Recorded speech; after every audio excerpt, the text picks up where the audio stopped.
So some of you have told me about the guy I absolutely have to see because he totes proves God, and there's no way anyone can have a response to it. Of course, they said the same thing about Frank Turek or William Lane Craig or that stupid guy who couldn't properly explain Aquinas. But hey, maybe this guy will be different. Doubt it, but let's see. I have to be honest with you. I'm not afraid of anybody that's out there. Now, why is that? Because the Bible has taken me to the back of the book and given me the answers already. And the Bible has already told me the character of my opponent.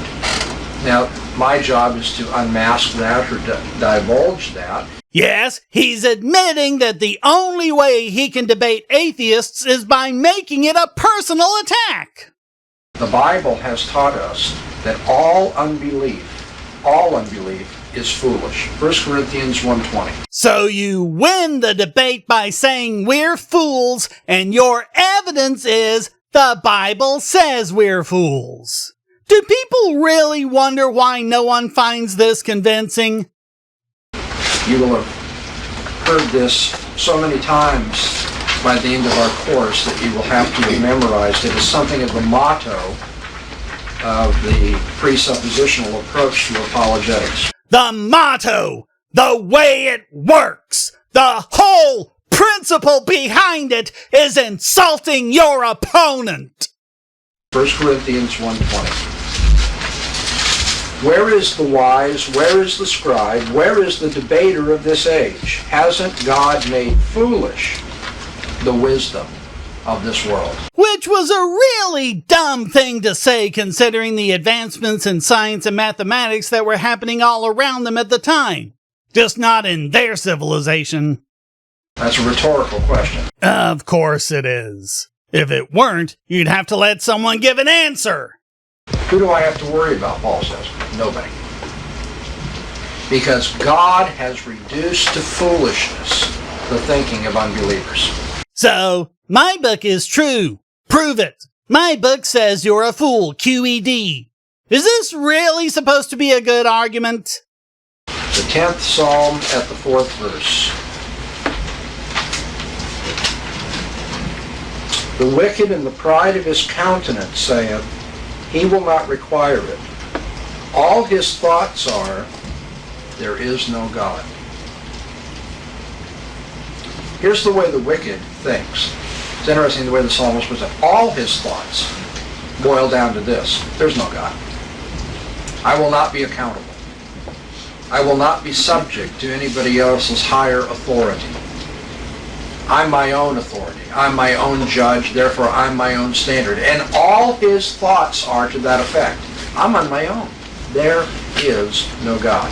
Yeah, so not, you haven't proven your case for the existence of God. It must be because we're wicked. Seriously, who does this guy think that this argument is trying to convince? That means the people who say they aren't atheists but have not become believers in Jesus Christ, nevertheless, all their thoughts are atheistic.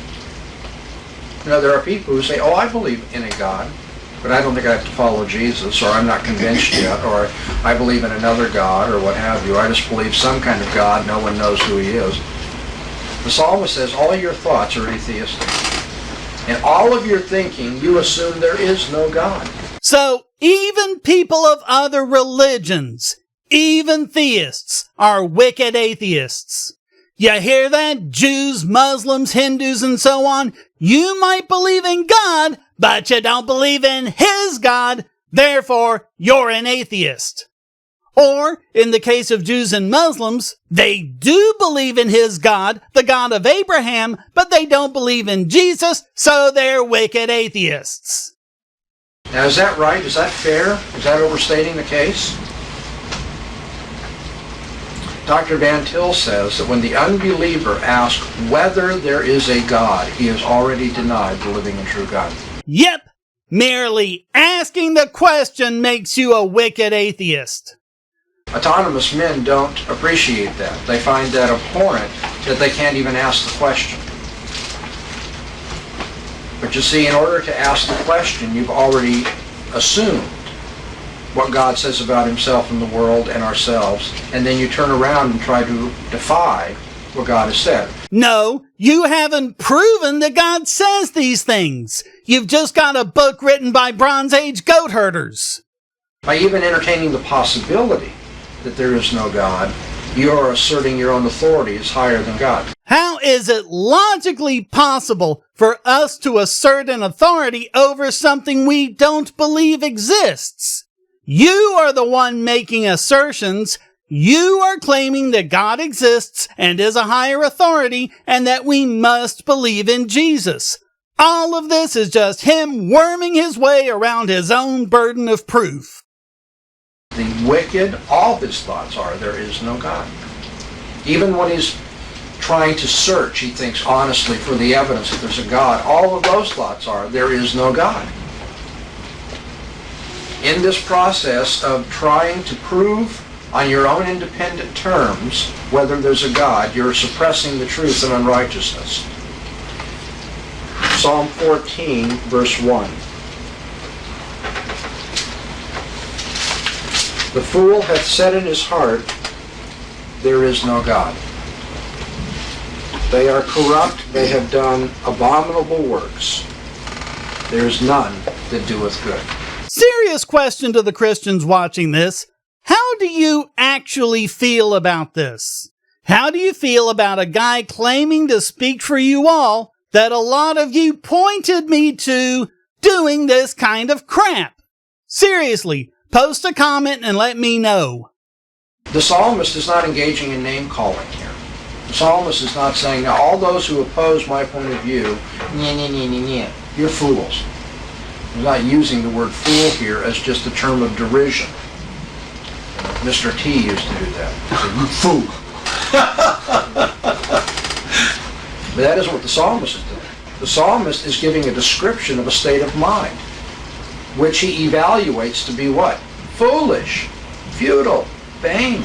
Yeah, so Bahnsen even gets out of the moral judgment of name-calling. Oh, I'm not calling you names. The psalmist is. Yeah, and the Don isn't breaking your fingers. Guido is, because you made him. Again, to all the Christians watching, give me a comment below. How do you actually feel about this? And people who are atheists, that's why I think I have the right to a great deal of confidence when I go into debates with atheists. The Bible's already told me. I've gone to the back of the book. I know the end of this thing. The Bible's already told me your opponent's a fool. Not only is that not going to win you any debates, not only is that not going to win you hearts and minds, it's only going to prove that you know you can't prove what you say is true, and you have to engage in ad hominem attacks. Desperate and pathetic.